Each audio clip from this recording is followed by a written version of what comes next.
ਅਗਲੀ ਖਬਰ ਵੱਲ ਚਲੀਏ। ਚਾਈਨਾ ਦੇ ਵਿੱਚ ਜਿਸ ਤਰ੍ਹਾਂ ਮੈਂ ਬ੍ਰੇਕ ਤੋਂ ਪਹਿਲਾਂ ਦੱਸਿਆ ਸੀ, ਕਹਿੰਦੇ ਵੀ ਆਰਟੀਫਿਸ਼ੀਅਲ ਇੰਟੈਲੀਜੈਂਸ ਦੀ ਐਜੂਕੇਸ਼ਨ ਨੂੰ ਲੈ ਕੇ ਚਾਈਨਾ ਦੀ ਜਿਹੜੀ ਸਰਕਾਰ ਆ ਉਹ ਬਹੁਤ ਜ਼ੋਰ ਲਾ ਰਹੀ ਆ। ਉਹਨਾਂ ਨੇ ਐਲੀਮੈਂਟਰੀ ਸਕੂਲਸ ਤੋਂ ਹੀ ਇਹ ਐਜੂਕੇਸ਼ਨ ਸ਼ੁਰੂ ਕਰ ਦਿੱਤੀ ਆ। ਚਾਈਨਾ ਦੇ ਲੋਕਾਂ ਦੇ ਵਿੱਚ ਉਹਨਾਂ ਨੇ ਉਹਨਾਂ ਦੇ ਮਨਾਂ ਦੇ ਵਿੱਚ ਇਹ ਭਰ ਦਿੱਤਾ ਆ ਵੀ ਜਿਹੜਾ ਆਉਣ ਵਾਲਾ ਸਮਾਂ ਆ ਉਹ ਸਾਇੰਸ ਤੇ ਟੈਕਨੋਲੋਜੀ ਦਾ ਹੀ ਹੈਗਾ ਆ। ਸੋ ਹੁਣ ਰੋਬੋਟਸ ਦੀ ਸਟੱਡੀ ਇਹ ਬਿਲਕੁਲ 3rd grade 4th grade students ਨੂੰ ਪੜ੍ਹਾਉਣੀ ਉਹਨੀ ਸ਼ੁਰੂ ਕਰ ਦਿੱਤੀ ਹੈਗੀ ਆ। ਕਹਿੰਦੇ ਵੀ ਇੱਕ ਐਲੀਮੈਂਟਰੀ ਸਕੂਲ ਬੀਜਿੰਗ ਦੇ ਵਿੱਚ ਯੂਨੀਵਰਸਿਟੀ ਡਿਸਟ੍ਰਿਕਟ 'ਚ ਆ। 11 ਸਾਲਾਂ ਦਾ ਬੱਚਾ ਲੀ ਜਿਚਨ ਉਹਨੂੰ ਜਿਹੜਾ ਆ ਟ੍ਰੇਨਿੰਗ ਕਲਾਸ ਦੇ ਵਿੱਚ ਪੜ੍ਹਾਇਆ ਜਾ ਰਿਹਾ ਕਿਸ ਤਰ੍ਹਾਂ ਜਿਹੜੇ ਸਮਾਲ ਰੋਬੋਟਸ ਆ ਉਹਨਾਂ ਨੂੰ ਰਨ ਕਰਨਾ ਆ, ਕਿਸ ਤਰ੍ਹਾਂ ਰਿਮੋਟ ਕੰਟਰੋਲ ਕਰਨਾ ਆ, ਯੂਜ਼ ਕਰਨਾ ਹੈਗਾ, ਤਾਂ ਕਿ ਜਿਹੜੀ ਉਹਦੀ ਥਿੰਕਿੰਗ ਹੈਗੀ ਆ। ਕਹਿੰਦੇ ਵੀ ਜਿਹੜੇ ਰੋਬੋਟਸ ਆ ਉਹ ਮਾਰਸ ਤੇ ਮੂਨ ਨੂੰ ਭੇਜਿਓ ਚਾਈਨਾ ਨੇ, ਉਹ ਉੱਥੋਂ ਤੱਕ ਉਹ ਬੰਦਾ ਸੋਚ ਸਕੇ। ਕਹਿੰਦੇ ਵੀ ਜੇ rovers come across a crater in front of it, ਤੇ ਕਿੱਦਾਂ ਉਹ ਡਿਸਾਈਡ ਕਰੂਗਾ ਵੀ ਕਮਿਊਨੀਕੇਟ ਉਹਨੂੰ ਅਰਥ ਦੇ ਨਾਲ ਕਰਨਾ ਹੈਗਾ ਆ। ਜੀ।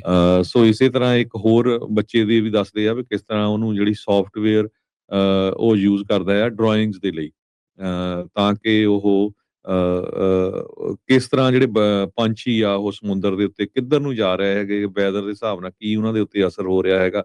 ਸੋ ਪੂਰਾ ਜ਼ੋਰ ਜਿਹੜਾ ਆ ਇਸ ਵੇਲੇ ਉਹਨਾਂ ਨੇ ਆਰਟੀਫਿਸ਼ੀਅਲ ਇੰਟੈਲੀਜੈਂਸ ਦਾ ਲਾ ਦਿੱਤਾ ਹੈਗਾ। ਯੂਐਸ ਸਕੂਲ ਦੇ ਵਿੱਚ ਹਜੇ ਵੀ ਇੰਨਾ ਜ਼ਿਆਦਾ ਜਿਹੜਾ ਨਹੀਂ ਲੱਗ ਰਿਹਾ, ਕਿਉਂਕਿ ਡਿਵਾਈਡ ਬਹੁਤ ਆ, ਡਿਜੀਟਲ ਡਿਵਾਈਡ ਕਹਿੰਦੇ ਵੀ ਅਮਰੀਕਾ ਦੇ ਵਿੱਚ ਹੈਗਾ ਆ।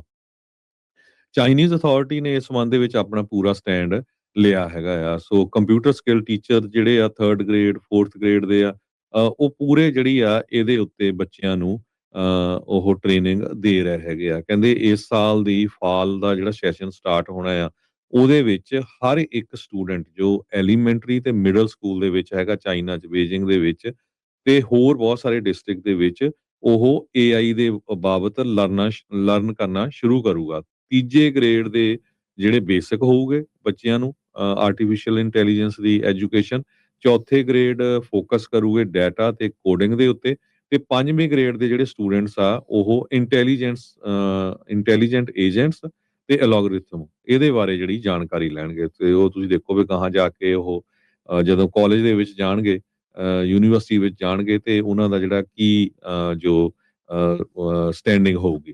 ਸੋ ਪੋਲੀਟੀਕਲ ਸਲੋਗਨ ਜੋ ਆ ਉੱਥੇ ਦੀ ਸਰਕਾਰ ਨੇ ਕਹਿੰਦੇ ਵੀ build a strong nation through science and technology, ਇਹ ਆਲਰੇਡੀ ਬਣਾ ਦਿੱਤਾ ਆ ਚਾਈਨਾ ਵਾਲਿਆਂ ਨੇ। ਸੋ ਜਿਹੜੀ ਰੂਲਿੰਗ ਕਮਿਊਨਿਸਟ ਪਾਰਟੀ ਆ, ਉਹਨਾਂ ਦਾ ਬਿਗੇਸਟ ਡ੍ਰੀਮ ਹੈਗਾ ਆ ਵੀ ਜੋ ਚਾਈਨਾ ਆ ਉਹ ਟੈਕਨੋਲੋਜੀਕਲੀ ਐਡਵਾਂਸ ਹੋਵੇ ਤੇ ਸੈਲਫ ਸਫੀਸ਼ੀਐਂਟ ਹੋਵੇ, ਤੇ ਆਰਟੀਫਿਸ਼ੀਅਲ ਇੰਟੈਲੀਜੈਂਸ ਜੋ ਆ ਉਹ ਨੈਸ਼ਨਲ ਸਿਕਿਉਰਿਟੀ ਤੇ ਇਕਨੋਮਿਕ ਕੰਪੀਟੀਟਿਵਨੈਸ ਦੇ ਵਿੱਚ ਪੂਰਾ ਹਿੱਸਾ ਪਾਊਗੀ। ਸੋ ਕਹਿੰਦੇ ਵੀ ਗਲੋਬਲ ਲੀਡਰ ਚਾਈਨਾ ਵਾਲੇ ਬਣਨਾ ਚਾਹੁੰਦੇ ਆ ਆਰਟੀਫਿਸ਼ੀਅਲ ਇੰਟੈਲੀਜੈਂਸ ਦੇ ਨਾਲ ਆਉਣ ਵਾਲੇ 4 ਸਾਲਾਂ ਦੇ ਵਿੱਚ। ਸੋ ਪੂਰਾ ਜ਼ੋਰ ਜਿਹੜਾ ਉਹਨੇ ਬੱਚਿਆਂ ਤੋਂ ਐਲੀਮੈਂਟਰੀ ਸਕੂਲ ਤੋਂ ਲਾਣਾ ਸ਼ੁਰੂ ਕਰ ਦਿੱਤਾ ਹੈਗਾ।